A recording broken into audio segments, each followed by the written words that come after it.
ಟಿವಿ9 ವಿಶೇಷ ಕಾರ್ಯಕ್ರಮಕ್ಕೆ ಸ್ವಾಗತ. ನಾನು ವಿನಾಯಕ್ ಗಂಗೂಳಿ. ಚರ್ಚೆ ಆರಂಭಕ್ಕೂ ನಾಳೆ ಬಜೆಟ್ ಮಂಡಿಸಲಿದ್ದಾರೆ ಸಚಿವ ಅರುಣ್ ಜೇಟ್ಲಿ. ಆದಾಯ ತೆರಿಗೆ ವಿನಾಯಿತಿ ಮಿತಿ ಹೆಚ್ಚಳವಾಗುತ್ತಾ? 50,000 ಚಿನ್ನ ಖರೀದಿಗೆ ಪ್ಯಾನ್ ಆಧಾರ್ ಕಾರ್ಡ್ ಕಡ್ಡಾಯವಾಗುತ್ತಾ? ರೈಲ್ವೆ ಟಿಕೆಟ್ ದರ ಕಡಿಮೆ ಆಗುತ್ತಾ ಅಥವಾ ಹೆಚ್ಚಾಗುತ್ತಾ? ಇದುವೇ ಈ ಹೊತ್ತಿನ ವಿಶೇಷ ಜೇಟ್ಲಿ ಬಜೆಟ್. ನಾಳೆ ಬಹುನಿರೀಕ್ಷಿತ 2017-18ನೇ ಸಾಲಿನ ಕೇಂದ್ರ ಬಜೆಟ್ ಮಂಡನೆಯಾಗಿದೆ. ಕೇಂದ್ರ ಹಣಕಾಸು ಸಚಿವ ಅರುಣ್ ಜೇಟ್ಲಿ ಮಂಡಿಸಲಿರುವ ಬಜೆಟ್ ಬಗ್ಗೆ ಇಡೀ ದೇಶವೇ ಕುತೂಹಲದಿಂದ ಕಾಣ್ತಾ ಇದೆ. ನೋಟು ಬ್ಯಾನ್ನ ನಂತರ ಬಜೆಟ್ನಲ್ಲಿ ಏನೆಲ್ಲ ಇರಲಿದೆ ಅನ್ನೋದು ನಾಳೆ ಬಹಿರಂಗ ಆಗಲಿದೆ. ಜೊತೆಗೆ ನಾಳೆ ಬಜೆಟ್ನಲ್ಲೇ ಏನೆಲ್ಲ ಘೋಷಣೆ ಆಗುವ ಸಾಧ್ಯತೆ ಇದೆ ಅನ್ನೋ ಬಗ್ಗೆ ಇಲ್ಲಿದೆ ಒಂದು ರಿಪೋರ್ಟ್.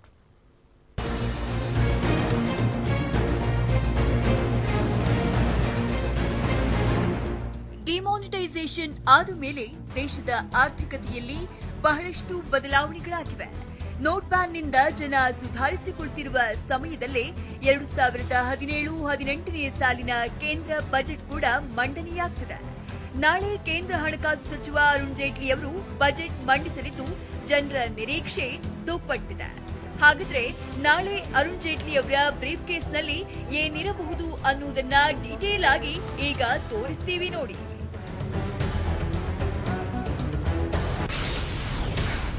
ಈ ಬಾರಿ ವೈಯಕ್ತಿಕ ಆದಾಯ ತೆರಿಗೆ ವಿನಾಯಿತಿ ಮಿತಿ ಏರಿಕೆಯಾಗುವ ಸಾಧ್ಯತೆ ಇದ್ದು, ಪ್ರಸ್ತುತವಿರುವ 2.5 ಲಕ್ಷದಿಂದ 4 ಲಕ್ಷಕ್ಕೆ ತೆರಿಗೆ ವಿನಾಯಿತಿ ಏರಿಕೆಯಾಗುವ ಸಂಭವವಿದೆ.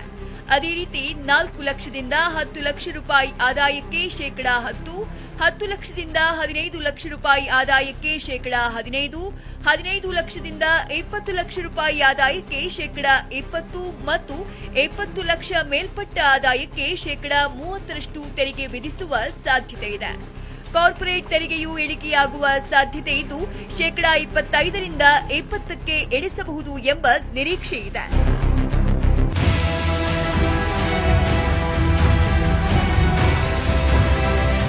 ಇನ್ನು ಬಜೆಟ್ನಲ್ಲಿ ನರೇಂದ್ರ ಮೋದಿ ನೇತೃತ್ವದ ಸರ್ಕಾರ ಜನರಿಗೆ ಮನೆ ಯೋಜನೆಯ ಗಿಫ್ಟ್ ಕೊಡುವ ನಿರೀಕ್ಷೆ ಇದೆ. ಕೇಂದ್ರ ಸರ್ಕಾರಕ್ಕೆ 2022ರೊಳಗೆ ಪ್ರತಿಯೊಬ್ಬರಿಗೂ ಸೂರು ನೀಡುವ ಕನಸಿದೆ. ಈ ಹಿನ್ನೆಲೆಯಲ್ಲಿ ಈ ಬಾರಿಯ ಬಜೆಟ್ನಲ್ಲಿ ಮನೆ ನಿರ್ಮಾಣದ ಸಾಲಕ್ಕೆ ಬಡ್ಡಿ ಕಡಿತದ ಗಿಫ್ಟ್ ನೀಡುವ ನಿರೀಕ್ಷೆ ಇದೆ. ಪ್ರಸ್ತುತ ವಾರ್ಷಿಕ 10 ಲಕ್ಷ ರೂಪಾಯಿ ಆದಾಯವಿರುವ ವರ್ಗಕ್ಕೆ 12 ಲಕ್ಷದವರೆಗಿನ ಸಾಲಕ್ಕೆ ಶೇಕಡಾ 3 ಬಡ್ಡಿ ಕಡಿತ ಮಾಡಲಾಗಿದೆ. ಈ ಯೋಜನೆಯನ್ನ ವಾರ್ಷಿಕ 25ರಿಂದ 30 ಲಕ್ಷ ಆದಾಯವಿರುವ ವರ್ಗಕ್ಕೆ ವಿಸ್ತರಿಸುವ ಸಾಧ್ಯತೆ ಇದೆ. ಇನ್ನು ಕೇಂದ್ರ ಸಚಿವ ಅರುಣ್ ಜೇಟ್ಲಿ ಅವರು ಆರ್ಥಿಕತೆ ಚೇತರಿಕೆ ಮತ್ತು ಡಿಜಿಟಲ್ ವ್ಯವಹಾರಕ್ಕೆ ಯಾವೆಲ್ಲ ಕ್ರಮ ಕೈಗೊಳ್ಳುವ ಸಾಧ್ಯತೆ ಇದೆ ಎನ್ನುವುದನ್ನ ಈಗ ನೋಡೋಣ. ಆರ್ಥಿಕತೆ ಚೇತರಿಕೆಗೆ ಹಣಕಾಸು ಸಚಿವ ಅರುಣ್ ಜೇಟ್ಲಿ ಕ್ರಮ ಕೈಗೊಳ್ಳಲಿದ್ದಾರೆ. ರಫ್ತು ಹೆಚ್ಚಳ, ಖಾಸಗಿ ಹೂಡಿಕೆ ಹೆಚ್ಚಳ, ಸಾರ್ವಜನಿಕ ಹೂಡಿಕೆ ಹೆಚ್ಚಳ, ಗ್ರಾಹಕರ ಖರೀದಿ ಸಾಮರ್ಥ್ಯ ಹೆಚ್ಚಳಕ್ಕೆ ಕ್ರಮ ಸಾಧ್ಯತೆ ಇದೆ. ಅಲ್ಲದೆ ಡಿಜಿಟಲ್ ಹಣಕಾಸು ವ್ಯವಹಾರ ಉತ್ತೇಜನಕ್ಕೆ ಕ್ರಮ ಕೈಗೊಳ್ಳಲಿದ್ದು, 50,000ಕ್ಕಿಂತ ಅಧಿಕ ಚಿನ್ನ ಖರೀದಿಗೆ ಪ್ಯಾನ್ ಅಥವಾ ಆಧಾರ್ ಕಾರ್ಡ್ ಕಡ್ಡಾಯಗೊಳಿಸುವ ಸಾಧ್ಯತೆ ಇದೆ. ಪ್ರಸ್ತುತ 2 ಲಕ್ಷಕ್ಕಿಂತ ಹೆಚ್ಚಿನ ಚಿನ್ನ ಖರೀದಿಗೆ ಪ್ಯಾನ್ ಕಾರ್ಡ್ ಕಡ್ಡಾಯವಿದೆ. ಅಲ್ಲದೆ ಬ್ಯಾಂಕ್ನಿಂದ ಹೆಚ್ಚಿನ ಹಣ ಹಿಂತೆಗೆತಕ್ಕೆ ತೆರಿಗೆ ವಿಧಿಸುವ ಸಾಧ್ಯತೆಯನ್ನು ತಳ್ಳಿಹಾಕುವಂತಿಲ್ಲ.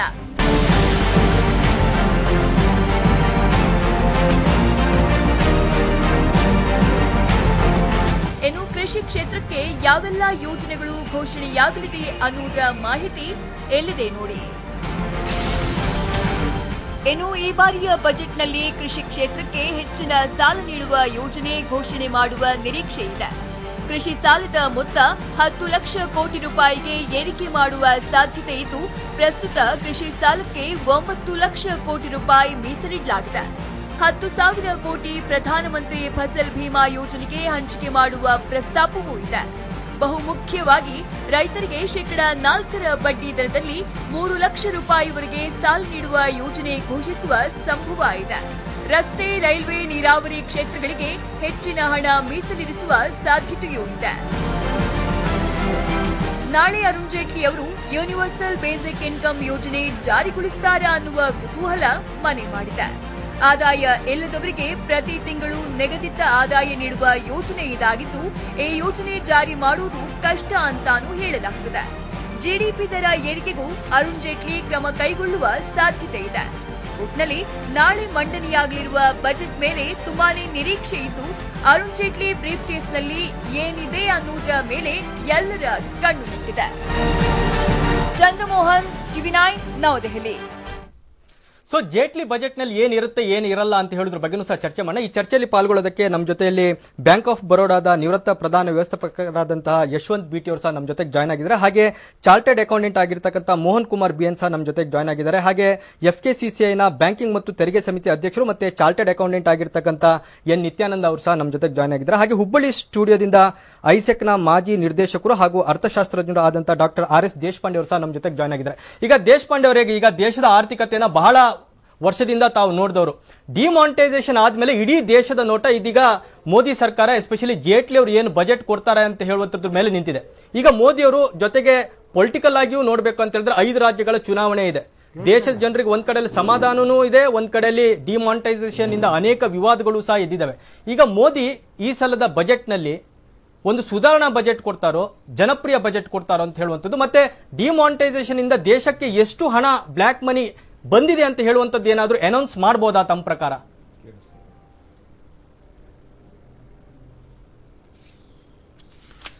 ಓಕೆ, ದೇಶಪಾಂಡೆ ಅವರ ಜೊತೆಗೆ ಚರ್ಚೆ ಮಾಡೋಣ. ಇದೀಗ ಯಶವಂತ್ ಬಿಟಿ ಅವರೇ, ಈಗ ತಮ್ಗೆ ಏನ್ ಅನ್ಸುತ್ತೆ ಅಂತ ಹೇಳುವಂಥದ್ದು, ಒಂದು ಜನಪ್ರಿಯ ಬಜೆಟ್ ಅನ್ನ ಕೊಡ್ತಾರೋ ಇಲ್ಲ ಸುಧಾರಣಾ ಬಜೆಟ್ ಅನ್ನ ಕೊಡ್ತಾರೋ ಅಂತ ಹೇಳುವಂಥದ್ದು? ಇದು ಬಹುಶಃ ಸುಧಾರಣಾ ಬಡ್ಜೆಟ್ ಇರುತ್ತೆ. ಇದು ಜನಪ್ರಿಯ ಬಡ್ಜೆಟ್ ಅಂತಂದು ನಾವು ಎಲೆಕ್ಷನ್ಸ್ ಇರೋದ್ರಿಂದ ಎಲ್ಲರೂ ಊಹೆ ಮಾಡ್ತಾ ಇದೀವಿ. ಆದರೆ ಎಕಾನಮಿ ಬಗ್ಗೆ ಅವರು ಬಹಳ ಸೀರಿಯಸ್ ಆಗಿ ಯೋಚನೆ ಮಾಡೋರು ಜೈಟ್ಲಿ ಅವರು. ಹಾಗಾಗಿ ಒಂದು ಸುಧಾರಣಾ ಬಡ್ಜೆಟ್ ಕೊಡ್ತಾರೆ ಅನ್ನೋ ಒಂದು ಆಸೆ ಇದೆ.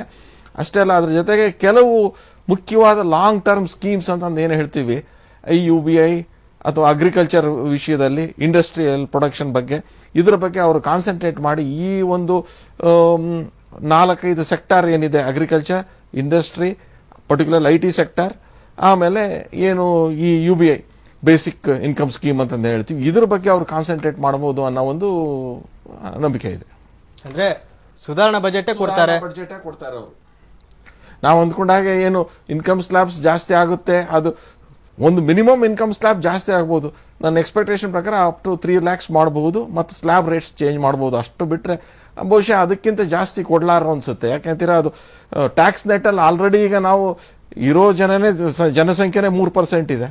ಅದಕ್ಕಿಂತ ಅವ್ರು ಜಾಸ್ತಿ ಮಾಡಿದ್ರು ಅಂದ್ರೆ ಜನಸಂಖ್ಯೆ ಟ್ಯಾಕ್ಸ್ ಕಟ್ಟೋರು ಇನ್ನೂ ಕಡಿಮೆ ಆಗಿ ಹೋಗ್ತಾರೆ. ಅದಕ್ಕೋಸ್ಕರ ಆ ನೆಟ್ವರ್ಕ್ ಜಾಸ್ತಿ ಮಾಡ್ಲಿಕ್ಕೋಸ್ಕರ ಅವರು ಬಹುಶಃ ಅವರು ಆ ರೀತಿ ಒಂದು ಏನು ಲಿಮಿಟೆಡ್ ಆಗಿ ಒಂದು 50,000 ಇನ್ಕ್ರೀಸ್ ಮಾಡಿ ಅಪ್ ಟು 3 lakhs ವರೆಗೂ ಕೊಟ್ಟು ಅಂಡ್ ಫರ್ದರ್ ಸ್ಲ್ಯಾಬ್ ರೇಟ್ ಏನಿದೆ 5 to 7 lakhs ಮಾಡಿ ಅಥವಾ ಅಲ್ಲಿಂದ ಫರ್ದರ್ ಸೇಮ್ ಸ್ಲ್ಯಾಬ್ಸ್ ಇಟ್ಟು ಏನೋ ಮಾಡಬಹುದು ಅನ್ನೋ ಒಂದು ಅಭಿಪ್ರಾಯ.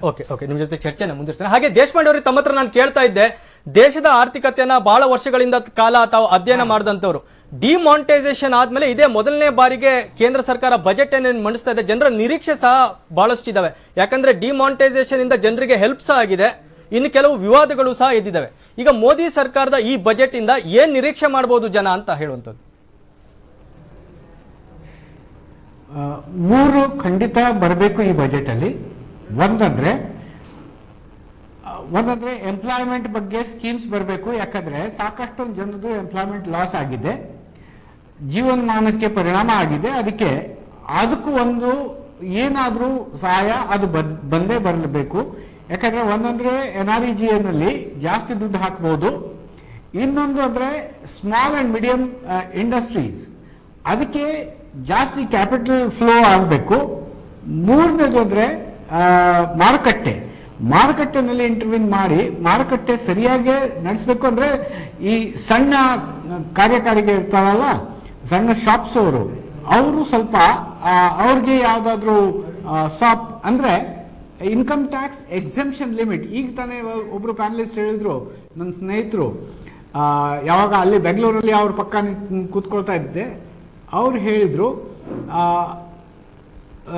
3 lakhs ತನಕ ಕೊಡಬಹುದು, ಹೆಚ್ಚಾಗಬೇಕು. ಹೆಚ್ಚಾಗಿದ್ರೆ ಹೌದು, ಇನ್ಕಮ್ ಟ್ಯಾಕ್ಸ್ ಸ್ಲ್ಯಾಬ್ ಹೆಚ್ಚಾಗಿದ್ರೆ ಸುಮಾರು ಜನಕ್ಕೆ ಅದರಿಂದ ಬೆನಿಫಿಟ್ ಬರುತ್ತೆ. ಯಾಕಂದ್ರೆ ಈ ಸಣ್ಣ ಕಾರ್ಯಕಾರಿಗಳು, ಸಣ್ಣ ಶಾಪ್ ಇರೋರು, ಸಣ್ಣ ಅಂಗಡಿಯವರು, ಅವ್ರಿಗೆ ಇದರಿಂದ ಬೆನಿಫಿಟ್ ಆಗತ್ತೆ. ಈಗ ದೇಶಪಾಂಡೆ ಅವರು ಎಲ್ಲದಕ್ಕೂ ಮುಖ್ಯವಾಗಿ ದೇಶದ GDP ಗ್ರೋತ್ ಆಗ್ತಾ ಇದೆಯಾ ಅಲ್ಲ ಡೌನ್ ಆಗ್ತಾ ಇದೆಯಾ ಅಂತ ಸ್ಟಾಟಿಸ್ಟಿಕ್ಸ್ ಏನ್ ಹೇಳುತ್ತೆ? 7.6 ಇಂದ 7.1 ಕುಸಿತಾ ಇದೆ ಅಂತ ಹೇಳುವಂಥದ್ದು. ಡಿಮಾನಿಟೈಸೇಷನ್ ಇಂದ ಎಫೆಕ್ಟ್ ಇಂದ ಚಿಗುರಿಸಿಕೊಳ್ಳಿಕ್ಕೆ ದೇಶಕ್ಕೆ ಇನ್ನೂ 1 ವರ್ಷ ಬೇಕಾಗತ್ತಾ ಹೇಗೆ ಅಂತ? ಇಲ್ಲ, ಆ ಥರ ಏನಿಲ್ಲ. ಡಿಮಾನಿಟೈಸೇಷನ್ದ GDP ಮೇಲೆ ಒತ್ತಡ ಆಗುತ್ತೆ, but it is totally temporary. ಅದು ಫುಲ್ ಇಯರ್ಗೆ ಆ ಇಂಪ್ಯಾಕ್ಟ್ ಇರುತ್ತೆ ಅಂತ, ಆ ರೆಸಿಡ್ಯೂಲ್ ಇಂಪ್ಯಾಕ್ಟ್ ಇರುತ್ತೆ ಅಂತ ನನ್ನ ಪ್ರಕಾರ ಇಲ್ಲ. ಯಾಕಂದರೆ ದೇಶದ GDP ಅದು ಸುಮಾರು ಜನ ಪಾಲಿಟಿಷಿಯನ್ಸ್ ಕೂಡ ಸುಮಾರು ಜನಕ್ಕೆ GDPದು ಅರ್ಥನೇ ಆಗಲಿಲ್ಲ. ನಾನು ನಿಮ್ಮ TV ಮೇಲೆ ಹೇಳಿದೆ, 2-3 ಸಲ ಹೇಳಿದ್ದೀನಿ. GDPದು ಅರ್ಥ ಅಂದರೆ the factor cost production, the cost of produce as well as services, products goods as well as services, ಇದರದ್ದು ಟೋಟಲ್ ಅಂದರೆ GDP ಅಂತ. ಈ GDP ಮೇಲೆ ಒತ್ತಡ ಬರಬೇಕಾದ್ರೆ there is a lag, and this lag for demonetisation it will very small. Therefore ಅಷ್ಟು ಪರಿಣಾಮ ಆಗಲ್ಲ. ನಾನು ಆವಾಗಲೇ ಹೇಳಿದೆ, ನಮ್ಮ ಮಾಜಿ ಪ್ರಧಾನಿ 2% GDP ಕೂಸುತ್ತೆ ಅಂತ ಹೇಳಿದ್ರು. ಅದಕ್ಕೇನು ಪುರಾವೆ ದಾಖಲೆ, ಅದ್ರ ಹಿಂದೆ ಯಾವ ಥರ ಲಾಜಿಕ್ ಇದೆ ಅಂತ ಏನು ಹೇಳಿರಲಿಲ್ಲ. ಈ 2% ಮಾತ್ರ ಖಂಡಿತ ಆಗೋದಿಲ್ಲ. ಈ 2% ಆಗಲಿಲ್ಲ ಅಂದರೆ ಏನು ಮಾಡ್ತೀರಿ?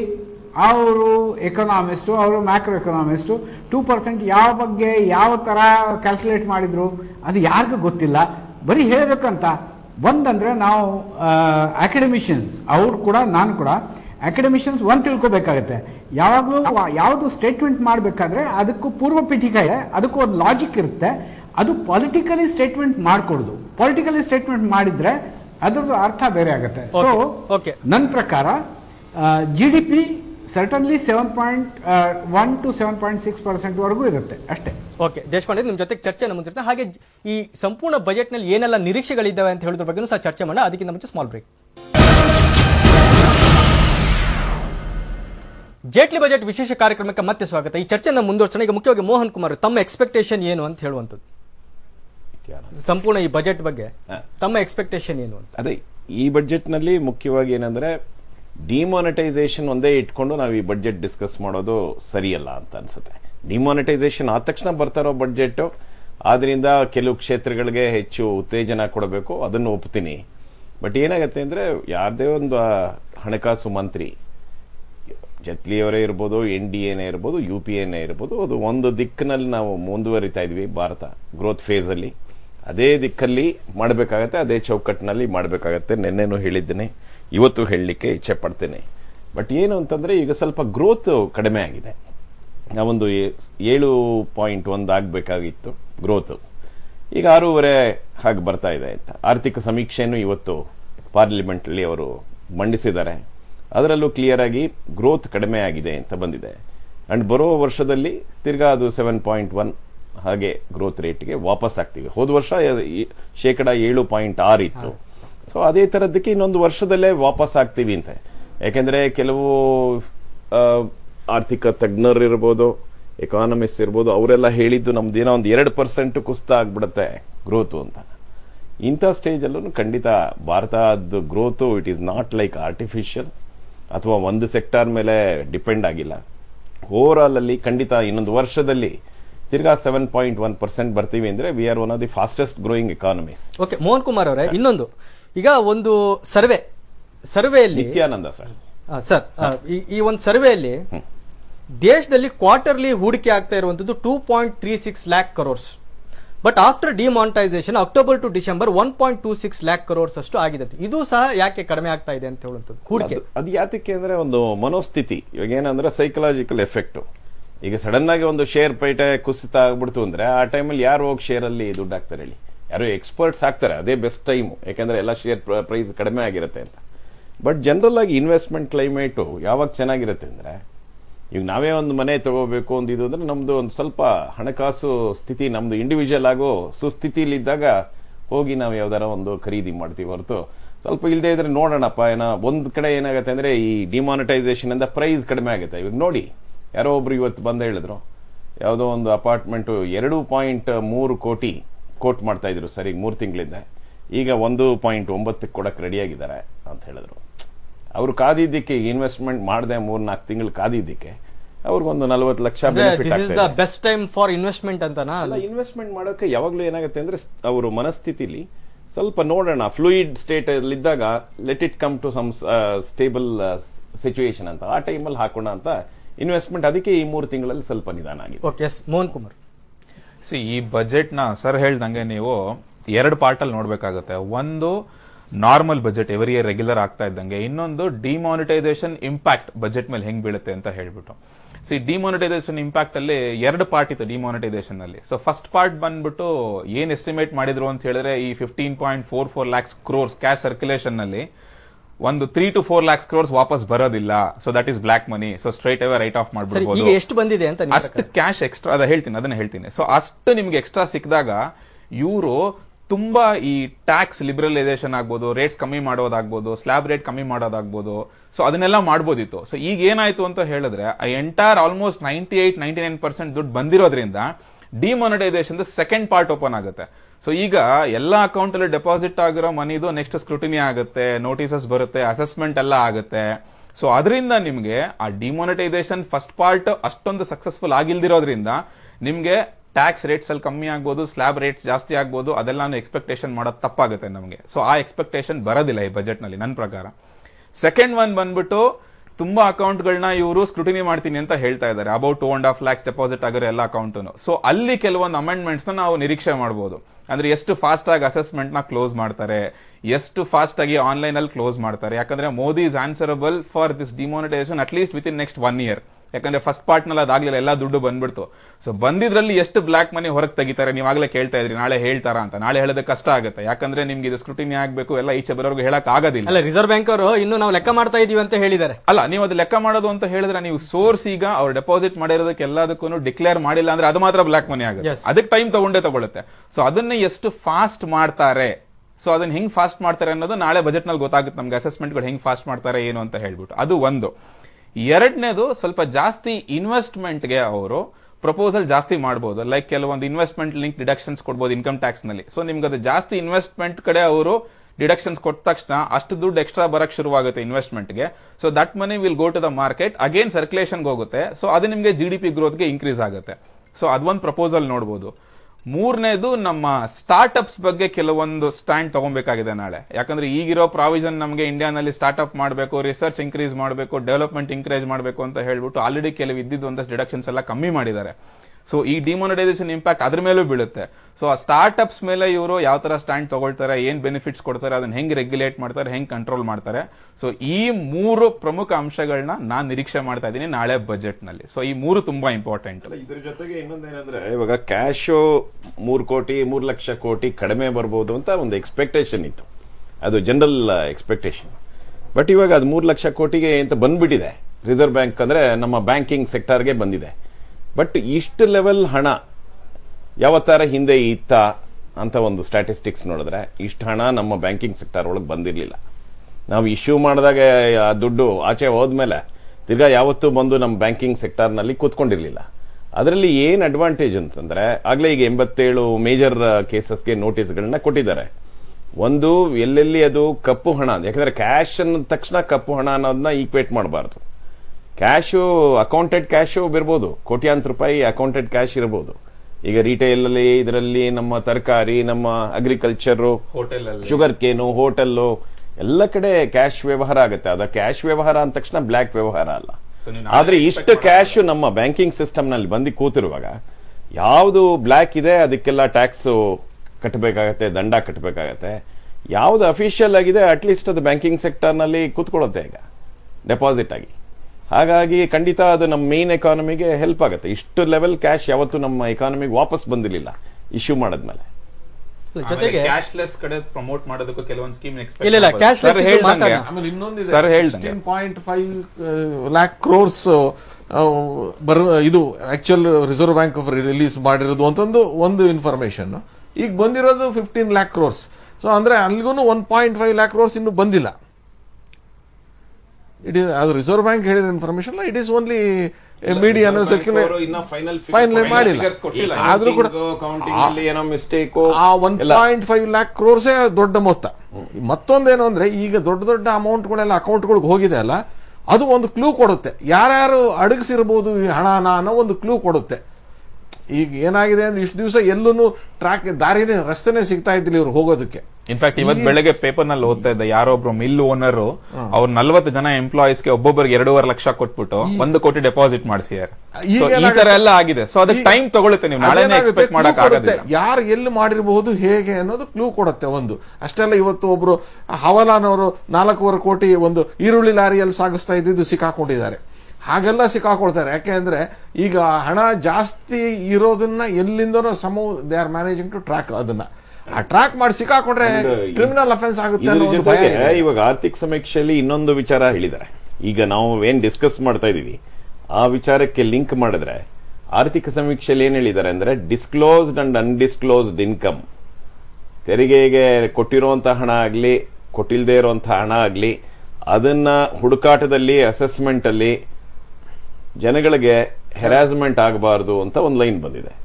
ಅದರಲ್ಲಿ ಕ್ಲೂ ತಗೊಂಡ್ರೆ ಏನಾರ ಒಂದು ಆ ತರದ್ದು ಏನಾರ ಒಂದು ನಮಗೆ ರಿಲೀಫ್ ಕೊಡ್ತಾರ ಅಂತ ಒಂದು ಬರುತ್ತೆ. ನಿಮ್ ಜೊತೆ ಚರ್ಚೆನ ಮುಂದುವರ್ಸೋಣ. ಹಾಗೆ ಜೇಟ್ಲಿ ಬಜೆಟ್ ನಲ್ಲಿ ನಾಳೆ ಯಾವೆಲ್ಲ ಹೊಸ ಜನಪ್ರಿಯ ಯೋಜನೆಗಳನ್ನ ಮಂಡಿಸ್ತಾರೆ ಅಂತ ಹೇಳೋದ್ರ ಬಗ್ಗೆನೂ ಸಹ ನೋಡೋಣ. ಅದಕ್ಕಿಂತ ಮುಂಚೆ ಸ್ಮಾಲ್ ಬ್ರೇಕ್. ಜೇಟ್ಲಿ ಬಜೆಟ್ ವಿಶೇಷ ಕಾರ್ಯಕ್ರಮಕ್ಕೆ ಮತ್ತೆ ಸ್ವಾಗತ. ಈ ಚರ್ಚೆನ ಮುಂದುವರ್ಸೋಣ. ಈಗ ದೇಶಪಾಂಡೆ ಅವರು ಮುಖ್ಯವಾಗಿ ಈ ದೇಶದಲ್ಲಿ ಡಿಮಾನಿಟೈಸೇಷನ್ ಆದ್ಮೇಲೆ ಬಂದಿರತಕ್ಕಂಥ 2 ಪ್ರಮುಖ ಸವಾಲುಗಳು, ಒಂದು ಇನ್ವೆಸ್ಟ್ಮೆಂಟ್, ಎರಡನೇದು ಎಂಪ್ಲಾಯ್ಮೆಂಟ್ ಜನರೇಷನ್.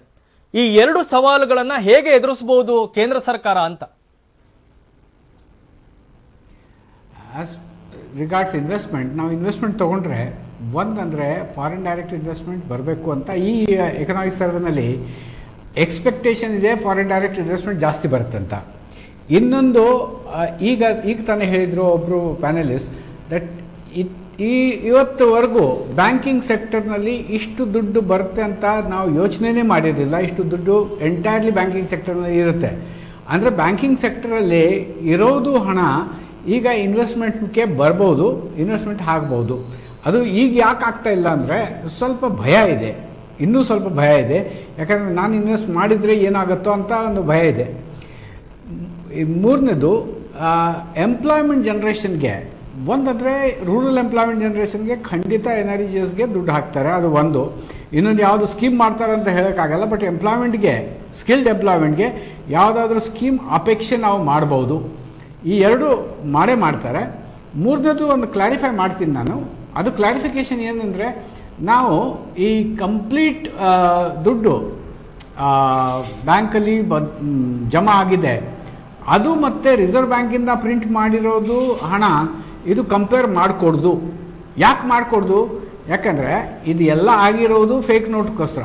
ಫೇಕ್ ನೋಟ್ಸ್ ಹೆಂಗೆ ಬಂದಿತ್ತು ಅಂತ, ಇಫ್ ಯು ಗೋ ಬ್ಯಾಕ್, ನಾವು ಹಿಂದೆ ಹೋದರೆ ಒಂದು ರಿಸರ್ವ್ ಬ್ಯಾಂಕ್ದು 4 ಸರ್ಕ್ಯುಲರ್ ಬಂದಿತ್ತು, ಫೇಕ್ ನೋಟ್ ಐಡೆಂಟಿಫಿಕೇಶನ್ ಸರ್ಕ್ಯುಲರ್ಸ್. ನೀವು ನೋಡ್ಕೊಳ್ಳಿ, ಈ 4 ಸರ್ಕ್ಯುಲರಲ್ಲಿ ಪ್ರತಿಯೊಂದು ಸರ್ಕ್ಯುಲರಲ್ಲಿ ಬೇರೆ ಬೇರೆ ಥರ ಫೇಕ್ ನೋಟ್ ಐಡೆಂಟಿಫಿಕೇಶನ್ ಕೊಟ್ಟಿದ್ದಾರೆ.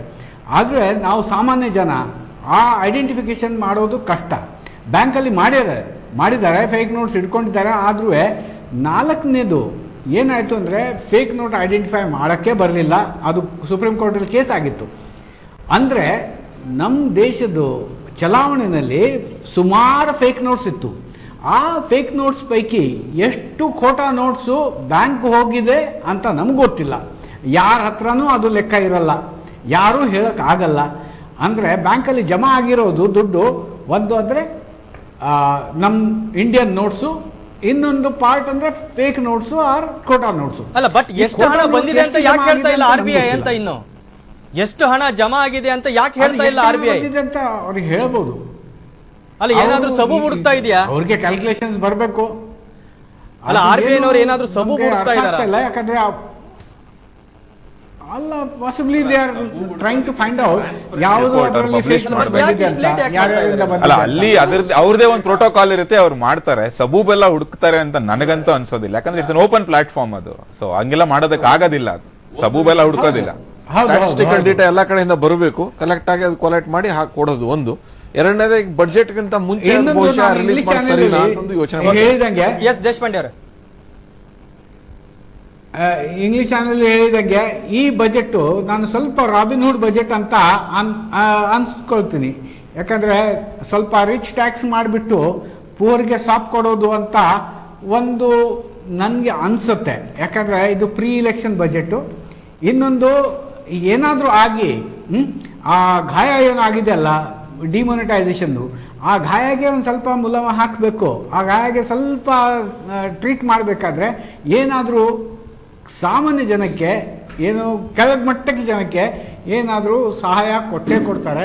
3 ಸ್ಕೀಮ್ಸ್ ನಾನು ಅಂದ್ಕೊಳ್ತೀನಿ. ಒಂದಂದರೆ ಅನ್ಆರ್ಗನೈಸ್ ಸೆಕ್ಟರ್ ಸ್ಕೀಮ್, ಇನ್ನೊಂದು ಅಂದರೆ ಪೆನ್ಷನ್ ಸ್ಕೀಮ್, ಮೂರನೇದು MSME small and medium enterprises scheme. ಈ 3 ಬರ್ಬೋದು ಅಂತ ನನಗೆ ಅನ್ಸುತ್ತೆ. ಈಗ ದೇಶಪಾಂಡೆ ನಾನೊಂದು ಪ್ರಶ್ನೆ ಕೇಳಬೇಕು ಅಂತ ಅನ್ಕೊಂಡೆ ತಮ್ಗೆ. ಈಗ ಡಿಜಿಟಲ್ ಎಕಾನಮಿ ಬಗ್ಗೆ ಮೋದಿ ಅವರು ಬಹಳ ಆಸಕ್ತಿ ಇದೆ. ಡಿಜಿಟಲ್ ಎಕಾನಮಿ ಬಗ್ಗೆ ಮೋದಿ ಅವರು ಇನ್ಫ್ಯಾಕ್ಟ್ ಇಂಡಿಯಾದಲ್ಲಿ ಡಿಜಿಟಲ್ ಎಕಾನಮಿಯನ್ನು ತರಬೇಕು ಅಂತ ಹೇಳುವಂಥದ್ದನ್ನು ಬಹಳ ಪ್ರಯತ್ನ ಮಾಡ್ತಾ ಇದ್ದಾರೆ. ಬಟ್ ಸರ್ವೆ ಏನು ಹೇಳ್ತಾ ಇದೆ ಅಂದ್ರೆ, ದೇಶದಲ್ಲಿ ಮೊಬೈಲ್ ಫೋನ್ ಅಥವಾ ಫೋನ್ ಅನ್ನು ಬಳಸ್ತಾ ಇರುವಂತ ಪಾಪ್ಯುಲೇಷನ್ ಸುಮಾರು 40 ಕೋಟಿ. ಅದರಲ್ಲಿ ಇಂಟರ್ನೆಟ್ ಯೂಸರ್ಸ್ ಬರೀ 6 crores ಅಂತ ಹೇಳುವಂಥದ್ದು. 120 crores ಪ್ಲಸ್ ದೇಶದಲ್ಲಿ ನಾವು ಡಿಜಿಟಲ್ ಎಕಾನಮಿ ಈ ಫಿಗರ್ಸ್ ಅನ್ನು ಇಟ್ಕೊಂಡ್ರೆ ಎಷ್ಟು ವರ್ಷ ಬೇಕಾಗಬಹುದು ಮತ್ತೆ ಅದನ್ನ ಹೇಗೆ ಇಂಪ್ಲಿಮೆಂಟ್ ಮಾಡಕ್ ಸಾಧ್ಯ ಅಂತ? ಅದು ಇದೇ ಸಂದರ್ಭದಲ್ಲಿ ಇನ್ನೊಂದು ಉದಾಹರಣೆ ಕೊಡ್ತೀನಿ. ನಾನು ಆವಾಗ ಸ್ಟೂಡೆಂಟ್ ಇದ್ದೆ. ಯಾವಾಗ ಕಂಪ್ಯೂಟರ್ಸ್ ಬ್ಯಾಂಕಿಂಗ್ ಸೆಕ್ಟರಲ್ಲಿ ಇಂಟ್ರೊಡ್ಯೂಸ್ ಮಾಡ್ತಾಯಿದ್ರು. ಈ ಕಂಪ್ಯೂಟರ್ಸ್ ಇಂಟ್ರೊಡ್ಯೂಸ್ ಮಾಡುವಾಗ ನಾವು ಸ್ಟೂಡೆಂಟ್ಸ್ ಅಂತ ತುಂಬ ಗಲಾಟೆ ಮಾಡಿ ಕಂಪ್ಯೂಟರ್ಸ್ ಹೊಡೆದಾಕಿ, ಬ್ಯಾಂಕ್ ಡೋರ್ಸ್ ಹೊಡೆದಾಕಿ ಅಜಿಟೇಷನ್ಸ್ ಮಾಡಿದ್ವಿ. ಯಾಕಂದರೆ ಕಂಪ್ಯೂಟರ್ಸ್ ಇಂಟ್ರೊಡ್ಯೂಸ್ ಮಾಡಿದ ಕೂಡಲೇ ಎಂಪ್ಲಾಯ್ಮೆಂಟ್ ಕೂಸುತ್ತೆ, ಎಂಪ್ಲಾಯ್ಮೆಂಟ್ ಹೋಗುತ್ತೆ, ಸುಮಾರು ಜನ ಬೇಕಾರ ಆಗ್ತಾರೆ ಅಂತ ನಮ್ಮ ಪ್ರಕಾರ ಇತ್ತು. ಆದ್ರೂ ಇವತ್ತು ನಾವು ಹಿಂದೆ ನೋಡಿ ಹೇಳಿದರೆ ಬ್ಯಾಂಕಲ್ಲಿ ಕಂಪ್ಯೂಟರ್ ಇಲ್ಲದೆ ಬ್ಯಾಂಕಿಂಗ್ ಕಂಪ್ಲೀಟ್ ನಿಂತೋಗುತ್ತೆ. ಹಾಗೆ ಈ ಡಿಜಿಟಲ್ ಎಕಾನಮಿ ಇವತ್ತಿಲ್ಲಾದ್ರೆ ನಾಳೆ ಬಂದೇ ಬರುತ್ತೆ. ಅದು ಹೆಂಗೆ ಬರುತ್ತೆ ಅಂತ ಹೇಳೋಕ್ಕಾಗಲ್ಲ. ಯಾಕಂದರೆ once upon A time Nokia ಒಂದು ಡೌನ್ ಗ್ರೇಡ್ ಫೋನ್ ನಾನು ತಗೊಂಡೆ. ಅದು ಆವಾಗ 9,000 ಇತ್ತು. ಇವತ್ತು ಅದೇ ಫೋನ್ ಗ್ರೇ ಮಾರ್ಕೆಟಲ್ಲಿ 700 ರೂಪಾಯಿಗೆ ಸಿಕ್ಕುತ್ತೆ. ಆ ಫೋನಲ್ಲಿ ಕೂಡ ನಾವು ಡಿಜಿಟಲ್ ಎಕಾನಮಿ, ನಾವು ಡಿಜಿಟಲ್ ಟ್ರಾನ್ಸ್ಮಿಷನ್ ಮಾಡ್ಬೋದು, ಮನಿ ಟ್ರಾನ್ಸ್ಮಿಷನ್ ಮಾಡ್ಬೋದು. ಅದಕ್ಕೆ ಯಾವಾಗ ನೀವು ಬಿಸ್ಲೇರಿ ಬಾಟಲ್ ತಗೊಳ್ಳಿ, ನಾನು ಬಿಸ್ಲೇರಿ ಹೇಳ್ತೀನಿ, ಅದು Bisleri is a brand name. ನೀವು ಜಿರಾಕ್ಸ್ ಮೆಷಿನ್ ತಗೊಳ್ಳಿ, Xerox is a brand name. ಅದು ಬ್ರ್ಯಾಂಡ್ ನೇಮ್ ಪೂರ್ತಿ ಕೊನೆಗೆ ಒಂದು ಹಳ್ಳಿಗೆ ಹೋಗಿದೆ. ಹಳ್ಳಿನಲ್ಲಿ ಕೇಳಿ, ಏನೋ ನಿಮ್ಮ ಪಾಣಿ ROR ಬರಲಿಲ್ಲ, ಪಾಣಿದು ಜೆರಾಕ್ಸ್ ತಗೊಳ್ತೀನಿ ಸರ್. ಅದು ಟೆಕ್ನಾಲಜಿ ಹೋಗಬೇಕಾದ್ರೆ ಟೆಕ್ನಾಲಜಿ ಟ್ರಾವೆಲ್ಸ್ ಬೈ ನೆಸೆಸಿಟಿ. ಅದಕ್ಕೆ ನನಗೇನು ಅನಿಸುತ್ತೆ, ಇವತ್ತಿಲ್ಲಾದರೆ ಒಂದು 5 ವರ್ಷ ಆಗ್ಬೋದು. ಆದರೂ ಈ ಡಿಜಿಟಲ್ ಎಕಾನಮಿ ಬಂದೇ ಬರುತ್ತೆ. ಬಂದರೆ ನಮ್ಮದು ಸ್ವಲ್ಪ ಕರಪ್ಷನ್, ಯಾಕಂದರೆ ನಮ್ಮಲ್ಲಿ ನಮ್ಮ ಫಾರ್ಮಲ್ ಸೆಕ್ಟರಲ್ಲಿ, ಸಿನ್ಸಿಯರ್ ಸೆಕ್ಟರಲ್ಲಿ ಎಷ್ಟು ಜನ ಇಂಟೆಲಿಜೆಂಟ್ ಇದ್ದಾರೆ, ಅದರಿಂದ ಡಬಲ್ ಜನ ಈ ಇನ್ಫಾರ್ಮಲ್ ಮತ್ತು ಕ್ಲಾಂಡೆಸ್ಟೈನ್ ಸೆಕ್ಟರಲ್ಲಿ ಇಂಟೆಲಿಜೆಂಟ್ ಇದ್ದಾರೆ. ಅವರು ಆಗಲೇ ಕೋಟಾ ನೋಟ್ ಪ್ರಿಂಟ್ ಮಾಡೋಕ್ಕೆ ಶುರು ಮಾಡಿಬಿಟ್ಟಿದ್ದಾರೆ. ಅದಕ್ಕೆ ನಾವು ಈ ಡಿಜಿಟಲ್ ಎಕಾನಮಿನಲ್ಲಿ ಕೂಡ we will be able to avoid corruption ಅಂತ ನಾನು ಅಷ್ಟು ಭರವಸೆ ಇಲ್ಲ. ದೇಶಪಾಂಡೆ ನಿಮ್ಮ ಜೊತೆ ಏನ್ ಹೇಳ್ಬೇಕು ಅಂತಂದ್ರೆ, ಈ 6 ಕೋಟಿ ಇರೋದು ನೀವು ಸ್ಮಾರ್ಟ್ ಫೋನ್ಸ್ ಅಂತ. ಈಗ ಡಿಜಿಟಲ್ ಅನ್ನೋದಕ್ಕಿಂತ ನೀವು ಒಂದು ಬೇರೆ ವರ್ಡ್ ಯೂಸ್ ಮಾಡೋದಕ್ಕೆ ರಿಕ್ವೆಸ್ಟ್ ಮಾಡ್ತೇನೆ, ಕ್ಯಾಶ್ಲೆಸ್ ಎಕಾನಮಿ ಅಂತ ಅನ್ಕೊಳ್ಳಿ. ಡಿಜಿಟಲ್ ಅಂತಂದ್ರೆ ಸ್ವಲ್ಪ ಯಾಕೋ ಹೈ ಸೌಂಡಿಂಗ್ ಆಗ್ಬಿಡುತ್ತೆ. ಕ್ಯಾಶ್ಲೆಸ್ ಎಕಾನಮಿಗೆ ನಿಮ್ಗೆ ಏನು ಸ್ಮಾರ್ಟ್ ಫೋನ್ ಬೇಕಾಗಿಲ್ಲ. ಈಗ UPI ಅಂತಿದೆ. ಅದು ಇವಾಗ ಏನು ಅಂದ್ರೆ, ನಮ್ಮ ಫಾರ್ಮರ್ಸ್ ಈ ಸಾಯಿಲ್ಲು ಅಥವಾ ಸೀಡು ಯಾವ್ದು ಹಾಕ್ಬೇಕು, ಏನು ಎಷ್ಟು ಕ್ವಾಂಟಿಟಿ ಹಾಕ್ಬೇಕು ಎಲ್ಲವನ್ನು ಅವ್ರ ಆರ್ಡಿನರಿ ಯಾವ್ದೋ 500 ರೂಪಾಯಿ 1000 ರೂಪಾಯಿ ಫೋನ್ ಇರುತ್ತಲ್ಲ, ಅದರಲ್ಲಿ ಅವ್ರಿಗೆ ಮೆಸೇಜ್ ಬರುತ್ತೆ, SMS ಬರುತ್ತೆ. ಹಾಗಾಗಿ ಅದರಲ್ಲೇ ಅವ್ರು ಕ್ಯಾಶ್ಲೆಸ್ ಟ್ರಾನ್ಸಾಕ್ಷನ್ಸ್ ಮಾಡ್ಬೋದು. ಬರೀ ಎಲ್ಲಾರು ಏನು ಐಫೋನ್ ಇಟ್ಕೋಬೇಕು, ಸ್ಯಾಮ್ಸಂಗ್ OnePlus 3 ಯಾವ್ದೋ ಹೈ ಎಂಡ್ 8-10 ಸಾವಿರ ರೂಪಾಯಿ ಇಟ್ಕೋಬೇಕು ಅನ್ನೋದು ಬಹಳ ತಪ್ಪು ಗ್ರಹಿಕೆ. ಅಂಡ್ ಆಲ್ಸೋ 20 ಕೋಟಿ ಜನ ನಮ್ಗೆ ಇಂಡಿಯಾನಲ್ಲಿ ವಾಟ್ಸ್ಆಪ್, ಫೇಸ್ಬುಕ್ ಯೂಸರ್ಸ್ ಇದ್ದಾರೆ. ಹಳ್ಳಿಗೆ ಹೋದ್ರೆ ಎಲ್ಲರ ಹತ್ರನೂ ಇದೆ. ಅಡಾಪ್ಟ್ ಆಗಿದ್ದಾರೆ. ವಿಲೇಜ್ ಅಲ್ಲಿ ಇರೋರ್ನ ನೀವು ದಯವಿಟ್ಟು ಇದು ಮಾಡಬೇಡಿ, ಅಂಡರ್ ಎಸ್ಟಿಮೇಟ್ ಮಾಡಬೇಡಿ. They are very smart. ಇವತ್ತು ಒಂದೊಂದು ವಿಲೇಜ್ ಅಲ್ಲಿ ಒಂದೊಂದು ಮನೆಯಲ್ಲೂ 2-3 ಫೋನ್ ಇದೆ. ಅವರು ಸಾಕಷ್ಟು ಟ್ರಾನ್ಸಾಕ್ಷನ್ಸ್, ಮೆಸೇಜಿಂಗು ಎಲ್ಲವೂ ಮಾಡ್ತಾ ಇದ್ದಾರೆ. ಹಾಗೆ ಅವರು ಕೃಷಿಗೂ ಅದನ್ನು ಉಪಯೋಗಿಸ್ಕೊತಾ ಇದ್ದಾರೆ. ಹಾಗೆ ಈ ಕ್ಯಾಶ್ಲೆಸ್ಗೂ ಖಂಡಿತ ಉಪಯೋಗಿಸ್ಕೋತಾರೆ. ಅದಕ್ಕೆ ಒಂದು ಉತ್ತೇಜನ ಖಂಡಿತ ಬಡ್ಜೆಟ್ ಅಲ್ಲಿ ಸಿಗುತ್ತೆ ಅಂತ ಆಶಯ ಇದೆ. ಮತ್ತೆ ಅದು ಅಲ್ದಿರ ಪೋಸ್ಟ್ ಆಫೀಸ್ ನೆಲ್ಲ ಈಗ ಬ್ಯಾಂಕ್ ಕನ್ವರ್ಟ್ ಮಾಡ್ತಾ ಇದಾರಲ್ಲ, ಸೊ ನಿಮ್ಗಲ್ಲಿ ರುಪೇ ಕಾರ್ಡ್ ಕೊಡ್ತಾ ಇದ್ದಾರೆ. ಸೊ ನಾಳೆಯಿಂದ ಅಲ್ಲಿ ನಿಮಗೆ ಟ್ರಾನ್ಸಾಕ್ಷನ್ ಕಾಸ್ಟ್ ಇವಾಗ ಮಾಸ್ಟರ್ ಕಾರ್ಡ್ ವೀಸಾನಲ್ಲಿ ಇದ್ದು 2%, ನಿಮ್ಗೆ ರುಪೇ ಕಾರ್ಡ್ ಅಲ್ಲಿ ಏನೂ ಇಲ್ಲ. ಸೊ ಅಲ್ಲೂ ಕಮ್ಮಿ ಆಗುತ್ತೆ. ಸೊ ತುಂಬಾ ಜನ ಆಬ್ವಿಯಸ್ಲಿ ಕ್ಯಾಶ್ಲೆಸ್ ಎಕಾನಮಿಕ್ ಬಂದೇ ಬರ್ತಾರೆ. ಆಮೇಲೆ ಈ ಪೇಮೆಂಟ್ ಬ್ಯಾಂಕ್ ಅನ್ನೋದು ಈಗ ಈ ವರ್ಷದಿಂದ ತುಂಬಾನೇ ಉತ್ತೇಜನ ಸಿಗುತ್ತೆ. ಅದಕ್ಕೆ ಪೋಸ್ಟ್ ಆಫೀಸೇ ಒಂದು ಪೇಮೆಂಟ್ ಬ್ಯಾಂಕ್ನ ಫಾರಂ ಮಾಡಿದೆ. ಸೊ ಹಾಗಾಗಿ ಎಲ್ಲ ಪೋಸ್ಟ್ ಆಫೀಸ್ ATMs ಆ ಪೇಮೆಂಟ್ ಬ್ಯಾಂಕ್ಗೆ ಅಟ್ಯಾಚ್ ಆಗುತ್ತೆ. ಸೊ ಎಲ್ಲ ಡಿಸ್ಟ್ರಿಕ್ಟ್ ಎಲ್ಲ ಇದರಲ್ಲೂ ಒಂದೊಂದು ಖಂಡಿತ ಪೇಮೆಂಟ್ ಬ್ಯಾಂಕ್ ಇರುತ್ತೆ. ಸೊ 1 ಲಕ್ಷದವರೆಗೂ ಅಲ್ಲಿ ವ್ಯವಹಾರ ಮಾಡಬಹುದು. ಲೋನ್ ಕೊಡೋದಿಲ್ಲ, ಡೆಪಾಸಿಟ್ ತಗೋತಾರೆ, ಅದಕ್ಕೊಂದು ಇಂಟ್ರೆಸ್ಟ್ ಕೊಡ್ತಾರೆ, ಹಾಗೂ ಆಲ್ ಟ್ರಾನ್ಸಾಕ್ಷನ್ಗೆ ಚಾರ್ಜಸ್ ಇರೋದಿಲ್ಲ. ಅದಕ್ಕಿಂತ ಈಗ ಡಿಜಿಟಲ್ ಎಕಾನಮಿಗೆ ಎಷ್ಟು ಇದು ಬೇಕು ಹೇಳಿ, ಬೇಕಾದ್ರೆ ನೀವು ಲೆಸ್ ಕ್ಯಾಶ್ ಅಂತ ಹೇಳಿ, ಲೆಸ್ ಕ್ಯಾಶ್ ಅಂತ ಹೇಳಿದ್ರೆ ಬೆಟರ್. ಡಿಜಿಟಲ್ ಅಂದ್ರೆ ಒಂದ್ ಸ್ವಲ್ಪ ಯಾಕೋ ಹೈ ಸೌಂಡ್ ಆಗುತ್ತೆ. 26 ಕೋಟಿ ಜನಧನ್ ಅಕೌಂಟ್ ಇರೋದ್ರಿಂದ, ಅದಕ್ಕೆಲ್ಲದಕ್ಕೂ ರೂಪೇ ಕಾರ್ಡ್ಸ್ ಕೊಟ್ಟಿರೋದ್ರಿಂದ ಬಹಳ ಈಸಿ ಟ್ರಾನ್ಸಾಕ್ಷನ್ ಮಾಡೋದು. ಪಾಸ್ ಮೆಷಿನ್ ಇರೋದ್ರಿಂದ, ಆಮೇಲೆ ಆರ್ಡಿನರಿ ಫೋನ್ ಇದೆ ನೋಡಿ ನೋಕಿಯಾ ಕೂಡ, ಅದರಲ್ಲೂ ಕೂಡ ತಂಬ್ ಇಂಪ್ರೆಷನ್, ಪರ್ಟಿಕ್ಯುಲರ್ಲಿ ನಮ್ಮ ಆಧಾರ್ ಕಾರ್ಡ್ ಅಟ್ಯಾಚ್ ಮಾಡಿರೋದ್ರಿಂದ ತಂಬ್ ಇಂಪ್ರೆಷನ್ ಮೂಲಕ ಆಪರೇಟ್ ಮಾಡೋದ್ರಿಂದ ಫ್ರಾಡ್ಸು ಕೂಡ ಕಡಿಮೆ ಆಗುತ್ತೆ. ಯಾಕೆಂತೀರಾ ಅಲ್ಲಿ ತಂಬ್ ಇಂಪ್ರೆಷನ್ ಬೇರೆಯವ್ರದ್ದು ನಾವು ಹಾಕಕ್ ಆಗೋದಿಲ್ಲ. ಪಾಸ್ವರ್ಡ್ ಆದ್ರೆ ಅಟ್ಲೀಸ್ಟ್ ಯೂಸ್ ಮಾಡಬಹುದು. ನಂದನ್ ನೀಲಕಣಿ ಅವ್ರದ್ದು ಇಂಡಿಯಾ ಸ್ಟಾಕ್ ಅಂತ ಒಂದು NGO ಇದೆ, ತುಂಬಾ ವರ್ಕ್ ಮಾಡ್ತಾರೆ ಇದ್ರ ಮೇಲೆ, UPI ಮೇಲೆ ಎಲ್ಲಾನು ಕ್ಯಾಶ್ಲೆಸ್ ಟ್ರಾನ್ಸಾಕ್ಷನ್ ಮೇಲೆ. ಸೊ ಅವ್ರನ್ನ ಅದಕ್ಕೆ ಮೋದಿ ಅವ್ರು ನೀವು ನೋಡಿದ್ರೆ ಈಗ ಅವ್ರನ್ನ ತಗೊಂಡಿದ್ದಾರೆ ರೀಸೆಂಟ್ ಆಗಿ ಅಡ್ವೈಸರ್ ಆಗಿ. ಭೀಮ್ ಅಂತ ಇದು ಬಂದಿದೆ ಅಲ್ಲ ಸಾಫ್ಟ್ವೇರ್, ಲಾಂಗ್ ಟರ್ಮ್ ಅಲ್ಲಿ ಹಾಗೆ ಆಗುತ್ತೆ. ಅದು ಇಟ್ಸ್ ವೆರಿ ಗುಡ್. ಅದು ಏನಾಗುತ್ತೆ ಅಂತೀರಾ, ಅದರಲ್ಲಿ ತಂಬ್ ಇಂಪ್ರೆಷನ್ ಯೂಸ್ ಮಾಡೋದ್ರಿಂದ ಫ್ರಾಡ್ಸ್ ಮಾಡೋದು ಬಹಳ ಕಠಿಣ ಆಗುತ್ತೆ. ಯಾಕಂದ್ರೆ ನನ್ನ ತಂಬ್ ಇಂಪ್ರೆಷನ್ ಇನ್ನೊಬ್ರಿಗೆ ಆಗಲ್ಲ, ಇನ್ನೊಬ್ರು ನನಗೆ ಬರೋದಿಲ್ಲ. ಸೊ ಅದನ್ನ ಯೂಸ್ ಮಾಡೋದ್ರಿಂದ ಅದು ಈವನ್ ಆರ್ಡಿನರಿ ಫೋನ್ ಅಲ್ಲ, ಅದು ನಿಮ್ಮ ಸ್ಮಾರ್ಟ್ ಫೋನ್ಸ್ ಬೇಕಿಲ್ಲ. ಹಾಗಾಗಿ ಅದರಲ್ಲಿ 26 ಕೋಟಿ ಜನಧನ್ ಅಕೌಂಟ್ ಓಪನ್ ಆಗಿದೆ. ಆಲ್ರೆಡಿ ಅಷ್ಟೊಂದು ಕಾರ್ಡ್ಸ್ ಇತ್ತು. ಈಗ ಎಲ್ಲ ಸ್ವಲ್ಪ ಹೆಚ್ಚು ಕಡಿಮೆ ಎಲ್ಲರೂ ಅಕೌಂಟ್, ಒಂದೊಂದು ಮನೆಗೆ ಒಂದೊಂದು ಕಾರ್ಡ್ ಅಂತೂ ಇದ್ದೇ ಇದೆ ಈಗ, ಅಕೌಂಟ್ ಅಂತೂ. ಹಾಗಾಗಿ ಫರ್ದರ್ ಅಕೌಂಟ್ಸ್ ಓಪನ್ ಮಾಡೋದಕ್ಕೆ ಅಲೋ ಮಾಡಿ ಈಸಿಯಾಗಿ ಓಪನ್ ಮಾಡ್ಬೋದು. ಈಗ ನಾವು ಆಧಾರ್ ಕಾರ್ಡ್ ಕೊಟ್ಬಿಟ್ರೆ ಓಪನ್ ಮಾಡ್ತಾ ಇದ್ದಾರೆ ಜನಧನ್ ಅಕೌಂಟ್ ಕೂಡ ಎಲ್ಲ. ಹಾಗಾಗಿ ಬ್ಯಾಂಕಿಂಗ್ ಟ್ರಾನ್ಸಾಕ್ಷನ್ ಬಹಳ ಈಸಿ ಅಂಡ್ ಕಂಫರ್ಟಬಲ್ ಆಗುತ್ತೆ. ಅಲ್ಲ, ಒಂದ್ ಅರ್ಥ ಮಾಡ್ಕೊಬೇಕು, ನೀವು ತುಂಬಾ ಜನ ನೀವು ಬ್ಯಾಂಕಿಂಗ್ ನೆಟ್ ತಂದ್ರೆ ಮಾತ್ರ ನೀವು ರೇಟ್ ಆಫ್ ಟ್ಯಾಕ್ಸ್ ಕಮ್ಮಿ ಮಾಡಕ್ಕಾಗೋದು. ಈಗಿನ ಕಾಲದಲ್ಲಿ ಮನೇಲಿ ಹೆಂಡತಿ ಒಬ್ಳು ದುಡಿದ್ರೇನೆ ಎಂಟೈರ್ ಫ್ಯಾಮಿಲಿ ಸಾಕೋದಕ್ಕಾಗೋದಿಲ್ಲ. ಅಂತದ್ರಲ್ಲಿ ನೀವು 3-4 ಕೋಟಿ ಜನದ ಹತ್ರ ಇನ್ಕಮ್ ಟ್ಯಾಕ್ಸ್ ಕಲೆಕ್ಟ್ ಮಾಡಿ 130 ಕೋಟಿ ಜನ ಸಾಕ್ಬೇಕು ಅಂದ್ರೆ ಕಷ್ಟ ಆಗುತ್ತೆ. ಸೊ ನೀವು ರೇಟ್ಸ್ ಕಮ್ಮಿ ಮಾಡ್ಬೇಕಂದ್ರೆ ತುಂಬಾ ಜನ ತರಲೇಬೇಕಾಗುತ್ತೆ. ಸೊ ಲೆಸ್ ಕ್ಯಾಶ್ ಎಕಾನಮಿ ಮಾಡಬೇಕು, ಟ್ರಾನ್ಸಾಕ್ಷನ್ ತರಬೇಕು, ಆಗ್ಲೇ ನಿಮ್ಗೆ ಆ ಟ್ಯಾಕ್ಸ್ ಬೇಸ್ ಇನ್ಕ್ರೀಸ್ ಆದೇ ಹೊರತು ನಿಮ್ಗೆ ರೇಟ್ ಕಮ್ಮಿ ಮಾಡಬೇಕು. ಅಂದ್ರೆ ಆರ್ಥಿಕವಾಗಿ ನಾವು ಇಂಪ್ರೂವ್ಮೆಂಟ್ ಮಾಡಬೇಕು ಅಂದ್ರೆ ಎಲ್ಲರೂ ಬ್ಯಾಂಕಿಂಗ್ ಸೆಕ್ಟರ್ ತರಲೇಬೇಕು. ಯಾಕೆಂದ್ರೆ ಅವರು ಆ ಬ್ಯಾಂಕಿಂಗ್ ಸೆಕ್ಟರ್ ಬಂದಾಗಲೇ ಆರ್ಥಿಕವಾಗಿ ಫರ್ದರ್ ಡೆವಲಪ್ ಆಗಕ್ಕೆ ಸಾಧ್ಯ. ಇಲ್ಲಾಂದ್ರೆ ಏನಾಗುತ್ತೆ, ಅವರು only restricted to only cashless economy, ಏನೋ ಕ್ಯಾಶ್ ಇರೋ ಹೋಗ್ತಾರೆ, ಕ್ಯಾಶ್ ಕೊಡ್ತಾರೆ, ತರ್ತಾರೆ, ಮತ್ತೆ ಅವ್ರು ಕ್ಯಾಶಿಗೆ ಮಾಡ್ತಾರೆ, ಅಷ್ಟರಲ್ಲೇ ಇರಬೇಕಾಗುತ್ತೆ. ಅವ್ರು ಏನು ಎಕಾನಮಿ ಎಕ್ಸ್ಪ್ಯಾಂಡ್ ಆಗ್ತಾ ಇದೆ ಅದರಲ್ಲಿ ಇನ್ವಾಲ್ವ್ ಮಾಡಬೇಕು ಅಂದ್ರೆ ನೀವು ಬ್ಯಾಂಕಿಂಗ್ ಸೆಕ್ಟರ್ ತರಲೇಬೇಕು. ಯಶವಂತ್ ನಿಮ್ ಜೊತೆಗೆ ಮಾತಾಡ್ತೀನಿ. ಹಾಗೆ ಜೇಟ್ಲಿ ಬಜೆಟ್ ನಲ್ಲಿ ಇನ್ನೇನೆಲ್ಲ ಇರುತ್ತೆ, ಜೊತೆಗೆ ರೈಲ್ವೆ ಬಜೆಟ್ ಸಹ ನಾಳೆ ಮಂಡಿಸ್ತಾ ಇದ್ರೆ ಅದರಲ್ಲೂ ಸಹ ಏನಿರುತ್ತೆ ಅಂತ ಹೇಳೋದ್ರ ಬಗ್ಗೆ ಚರ್ಚೆ ಮಾಡೋಣ. ಅದಕ್ಕಿಂತ ಮುಂಚೆ ಸ್ಮಾಲ್ ಬ್ರೇಕ್. ಜೇಟ್ಲಿ ಬಜೆಟ್ ವಿಶೇಷ ಕಾರ್ಯಕ್ರಮಕ್ಕೆ ಮತ್ತೆ ಸ್ವಾಗತ. ಈ ಚರ್ಚೆಯನ್ನು ಮುಂದುವರ್ಸೋಣ. ಈಗ ಮುಖ್ಯವಾಗಿ ನಿತ್ಯಾನಂದ್ರ, ಈಗ ಮುಖ್ಯವಾಗಿ ಇಡೀ ದೇಶದ ಆರ್ಥಿಕತೆ ನಿಂತಿರುವಂತದ್ದೇ ಅಗ್ರಿಕಲ್ಚರಲ್ ಅಥವಾ ಇರಿಗೇಷನ್ಗೆ ಮೋದಿ ಅವರು ಸರ್ಕಾರ ಏನು ಕೊಡ್ತಾರೆ ಅಂತ ಹೇಳುವಂಥದ್ದು. ನಾಳೆ ಬಹಳಷ್ಟು ನಿರೀಕ್ಷೆ ಸಹ ಇದೆ.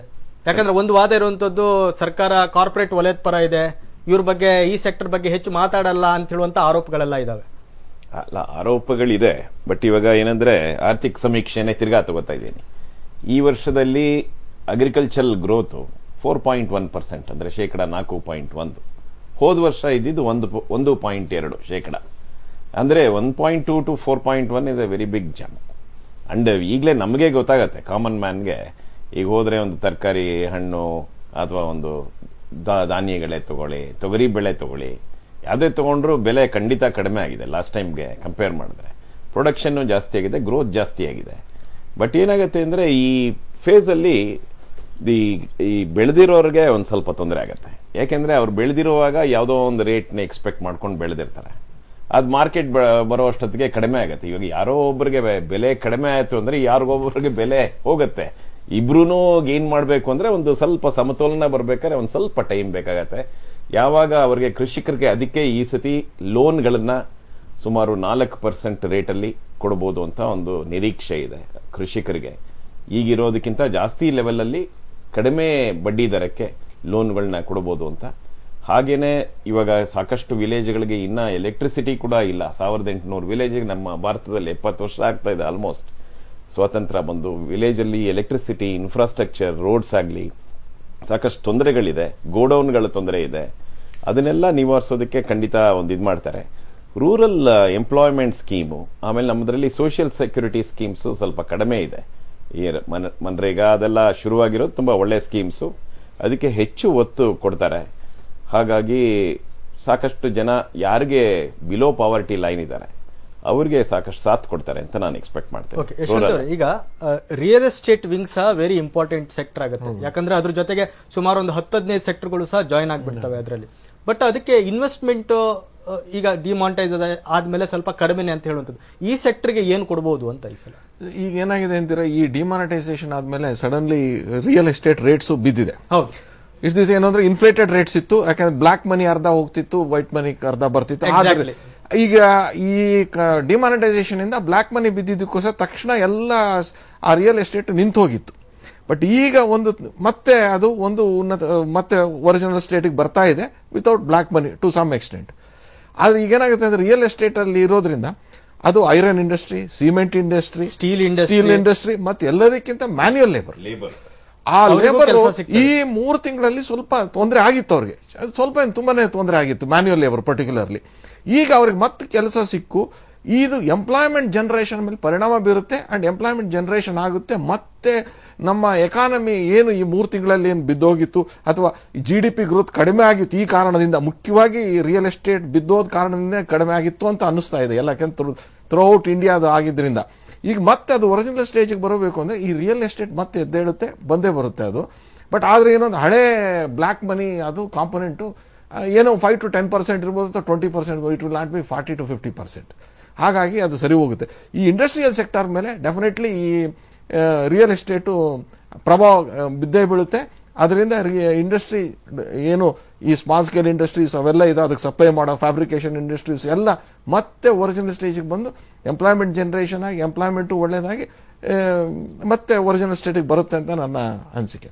ಓಕೆ, ಮೋಹನ್ ಕುಮಾರ್, ಅದೇ ನಾನು ಕಾರ್ಪೊರೇಟ್ ಇಂಡಸ್ಟ್ರೀಸ್ ಬಗ್ಗೆ ಏನು ಅಂತ ಹೇಳಿ, ಅದು ಹೆಂಗೆ ಅವರು ಸಹ ಬಹಳ ನಿರೀಕ್ಷೆಯಲ್ಲಿದ್ದಾರೆ. ಕರೆಕ್ಟ್. ಇವಾಗ ಅವ್ರ ಮೇಲೆ ಪ್ರೆಷರ್ ನೋಡಿ, ನಾವು ಒಂದ್ ಕಡೆ ಹೇಳ್ತೀವಿ ಅಗ್ರಿಕಲ್ಚರ್, ಆಮೇಲೆ ಈ lower level of the pyramid ನಲ್ಲಿ ಇರೋರ್ಗು ಸಪೋರ್ಟ್ ಮಾಡಬೇಕು ಅಂತ ಹೇಳ್ಬಿಟ್ಟು, ಪ್ಯಾರಲಲ್ಲಿ ಇನ್ನೊಂದ್ ಕಡೆ ಹೇಳ್ತೀವಿ GDP ಗ್ರೋ ಆಗ್ಬೇಕು ಅಂತ ಹೇಳ್ಬಿಟ್ಟು. ಸೊ GDP ಗ್ರೋತ್ ಅಲ್ಲಿ ನಿಮ್ಗೆ ಅಗ್ರಿಕಲ್ಚರಲ್ 1 ಕಾಂಪೊನೆಂಟ್ ಆದ್ರೆ industrial production 1 more component, service sector 1 more component. So already ಇವತ್ತು ಹೇಳಿರೋ ಪ್ರೊಡಿಕ್ಷನ್ಸ್ ಪ್ರಕಾರ ಇಂಡಸ್ಟ್ರಿಯಲ್ ಕಾಂಪೊನೆಂಟ್ ರಿಡಕ್ಷನ್ ಆಗಿದೆ ಅಂತ ಹೇಳಿದ್ದಾರೆ. 5.1% ಇದೆ, ಆಸ್ ಅಗೇನ್ ಸಮ್ 7.1% ಏನೋ ರೆಡ್ಯೂಸ್ ಆಗಿದೆ ಅಂತ ಹೇಳ್ತಾ ಇದ್ದಾರೆ. ಸೊ ಅದನ್ನ ಬೂಸ್ಟ್ ಮಾಡಬೇಕು ಅಂತ ಹೇಳಿದ್ರೆ ಇಂಡಸ್ಟ್ರಿ ಕಾರ್ಪೊರೇಟ್ ವಲಯಕ್ಕೂ ಅವ್ರು ಸ್ವಲ್ಪ ಕೆಲವೊಂದು ಸ್ಕೀಮ್ಗಳನ್ನ ಕೊಡಬೇಕಾಗುತ್ತೆ. ಸೊ ಅದು ಮಾಡಿಲ್ಲ ಅಂತ ಹೇಳಿದ್ರೆ ಎಕಾನಮಿ ಗ್ರೋ ಆಗಲ್ಲ. ಸೊ ಪ್ಯಾರಲಿ ನಮಗೆ FDI ಬೇಕು ಅಂತ ಹೇಳ್ತೀವಿ. ಸೊ ನೀವು ಅಲ್ಲಿ ಕನ್ಸೆಷನ್ಸ್ ಅಲ್ಲೆಲ್ಲ ಕೊಟ್ಟಿಲ್ಲ ಅಂತ ಹೇಳಿದ್ರೆ FDI ಬರೋದಿಲ್ಲ. ಸೊ ಎಲ್ಲಾ ಕಡೆನೂ ನೋಡ್ಬೇಕಾಗಿದೆ. ಈಗ ಬರೀ ಒಂದೇ ಸೆಕ್ಟರ್ ನೋಡೋದಕ್ಕಾಗೋದಿಲ್ಲ. ಒಂದ್ ಕಡೆ ಅಗ್ರಿಕಲ್ಚರ್ ಆಗ್ಬೋದು, ಒಂದ್ ಕಡೆ ಎಜುಕೇಶನ್ ಆಗ್ಬೋದು, ಒಂದ್ ಕಡೆ ಇಂಡಸ್ಟ್ರಿ ಆಗ್ಬೋದು. ಸರ್ವಿಸ್ ಇಂಡಸ್ಟ್ರಿನಲ್ಲಿ ಹೇಳ್ಬೇಕು ಅಂದ್ರೆ ಆಗ್ಲೇ ನಾವು ಮಾತಾಡ್ತಾ ಇದ್ದಂಗೆ H1B ವೀಸಾ ಬೇರೆ ಪ್ರಾಬ್ಲಮ್ ಆಗಿದೆ ನಿಮ್ಗೆ. ಸೊ ಅಲ್ಲಿ ನಮ್ಗೆ ಈ ಸರ್ವಿಸ್ ಎಕ್ಸ್ಪೋರ್ಟ್ಸ್ ಮುಂದೆ ಕಮ್ಮಿ ಆಗೋ ಸಂಭವ ಎಲ್ಲ ಇದೆ. ಸೊ ಕೆಲವೊಂದು ಮೆಜಾರಿಟಿ ಕಂಪನೀಸ್ ಲೈಕ್ TCS ಆಗ್ಬೋದು, ಇನ್ಫೋಸಿಸ್ ಆಗ್ಬೋದು, ವಿಪ್ರೋ ಆಗ್ಬೋದು. ಸೊ ಅಲ್ಲಿ ಹೊಡೆತ ಏನ್ ಬೀಳುತ್ತೆ ಅನ್ನೋದನ್ನ ನೋಡ್ಬೇಕಾಗಿದೆ. ಸೊ ಇದೆಲ್ಲ ಓವರ್ ಆಲ್ ಇಟ್ಕೊಂಡ್ರೆ ಅವರು ಕಾರ್ಪೊರೇಟ್ ವಲಯಕ್ಕೂ ಅಷ್ಟೇ. So industrial production growth increase ಆಗೋದಕ್ಕೆ 4 ಡೇಸ್ ಅಲ್ಲಿ 1.5 lakh crores ಅಷ್ಟು ಲಾಸ್ ಆಗ್ಬೋದು ಅಂತಾನೂ ಇದೆ. ಎಸ್ಟಿಮೇಟೆಡ್. ಸೊ ಅದು ನಮ್ಗೆ ಅಫೆಕ್ಟ್ ಆಗೇ ಆಗುತ್ತಲ್ಲ GDPಗೆ. ಬಿಕಾಸ್ GDP ಕಾಂಪೊನೆಂಟ್ ಬಂದು ಮೈನ್ ನಮ್ಗೆ ಅಗ್ರಿಕಲ್ಚರ್, ಆಮೇಲೆ ಇಂಡಸ್ಟ್ರಿಯಲ್ ಪ್ರೊಡಕ್ಷನ್, ಸರ್ವಿಸ್. ತಿರ್ಗಾ ಒಂದ್ ಸರ್ವೆ ಪ್ರಕಾರ 8.9% ಗ್ರೋತ್ ಆಗ್ಬೋದು 2017 ನಲ್ಲಿ ಅಂತ ಹೇಳ್ತಾ ಇದೆ, ಸಬ್ಜೆಕ್ಟ್ ಟು ದೀಸ್ ಟು. ಈಗ H1B ವೀಸಾ ಏನಾಗುತ್ತೆ, ಏನ್ ಪ್ರಾಬ್ಲಮ್ ಆಗುತ್ತೆ ಅದನ್ನ ನೋಡ್ಬೇಕಾಗುತ್ತೆ. ಸೊ ಇದನ್ನೆಲ್ಲ ಕನ್ಸಿಡರ್ ಮಾಡಿದ್ರೆ ಕಾರ್ಪೊರೇಟ್ ವಲಯದಲ್ಲೂ ಕೊಡ್ಬೇಕಾಗುತ್ತೆ. ಆಮೇಲೆ ಪ್ಯಾರಲಿ ಲಾಂಗ್ ಟರ್ಮ್ ಅಲ್ಲಿ ನಾವು ಬರೀ ಬ್ಲೂ ಕಲರ್ ಎಕಾನಮಿನ ಆಗಿರಕ್ ಆಗೋದಿಲ್ಲ. ನಾವು ಸ್ವಲ್ಪ ವೈಟ್ ಕಲರ್ ಎಕಾನಮಿ ಆಗ್ಬೇಕು ಅಂತ ಹೇಳಿದ್ರೆ ಜಾಸ್ತಿ ದುಡ್ಡು ಈ ರಿಸರ್ಚ್, ಡೆವಲಪ್ಮೆಂಟ್, ಟೆಕ್ನಾಲಜಿ ಕಡೆ ಹೋಗ್ಬೇಕು. That is one thing which is lacking. ನಾವು ಅಬ್ಸರ್ವ್ ಮಾಡ್ತಿರೋ ಪ್ರಕಾರ ಲಾಸ್ಟ್ ಒಂದು 10 ವರ್ಷದಿಂದ ಬಜೆಟ್ ಅಲ್ಲಿ ನೋಡಿದ್ರೆ ಮೆಜಾರಿಟಿ ದುಡ್ಡು ಸ್ಪೆಂಡ್ ಆಗ್ತಾ ಇಲ್ಲ. ಸೊ ಲಾಸ್ಟ್ ಇಯರ್ ಕಾರ್ಪೊರೇಟ್ ವಲಯದಲ್ಲೂ ಏನ್ ಮಾಡಿದ್ರು, ಕೆಲವೊಂದು ಡಿಡಕ್ಷನ್ಸ್ ಇದನ್ನ ಕಮ್ಮಿ ಮಾಡ್ಬಿಟ್ರು ರಿಸರ್ಚ್ ಅಂಡ್ ಡೆವಲಪ್ಮೆಂಟ್ ಗೆ.